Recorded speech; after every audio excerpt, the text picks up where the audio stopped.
ना वृद्धि मतलब जो इलेक्ट्रॉन जिस कक्षा में घूम रहा है अपनी स्थिति में घूम रहा है, ना तो उसमें इलेक्ट्रॉन की गति, जो उसकी गति जो ऊर्जा है, ना तो उसमें कोई कमी आएगी, ना कोई इसमें वृद्धि। वो स्वतंत्र रूप से घूमता रहेगा जब तक कोई परिवर्तन ना किया जाए।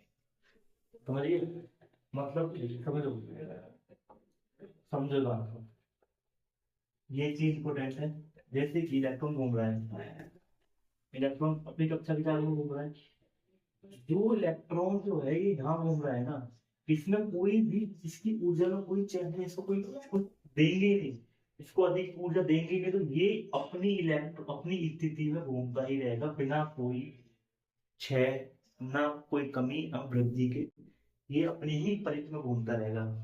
कहने का मतलब इस पॉइंट का ये है कि यदि किसी, यदि इसको उच्च ऊर्जा स्तर में नहीं जाए, जब तक इसमें कोई परिवर्तन नहीं आएगा, जब तक इसमें कोई परिवर्तन मतलब कोई चेंज ना करेंगे, इसको अधिक ऊर्जा नहीं देंगे, जब तक नहीं देंगे तो क्या रहेगा, ये इलेक्ट्रॉन अपने ही कक्ष में घूमता रहेगा।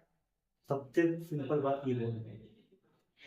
और ये बात बताता हूँ कि जो इनकी जो एनर्जी है, इनकी इलेक्ट्रॉन की जो ऊर्जा होती है वो क्वांटीकृत होती है। क्वांटीकृत का मतलब क्या होता है कि दो कक्षकों के बीच की जो एनर्जी होती है कितनी होती है, एच में होती है।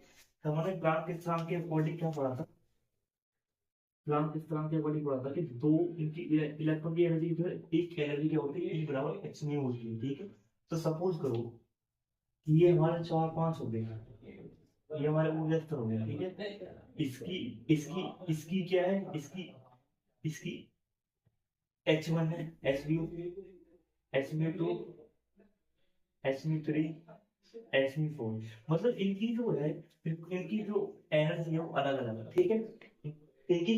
और इसी हिसाब से एनर्जी कैसे बनेगी, H E1 E2 E3 E4।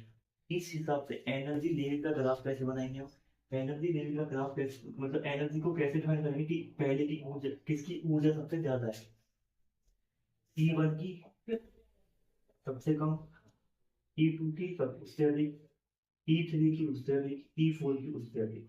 Dot dot dot, मतलब जैसे जैसे जैसे जैसे कोर्स बढ़ रहा है, ऐसे ऐसे उसकी एनर्जी बढ़ेगी। और जो इलेक्ट्रॉन नाभिक के पास है, जो कक्षक इलेक्ट्रॉन नाभिक नाभिक के पास है, उसकी एनर्जी सबसे कम होती है। जो कक्षक और नाभिक से दूर है तो उसकी एनर्जी ज्यादा होती है। मतलब करो कि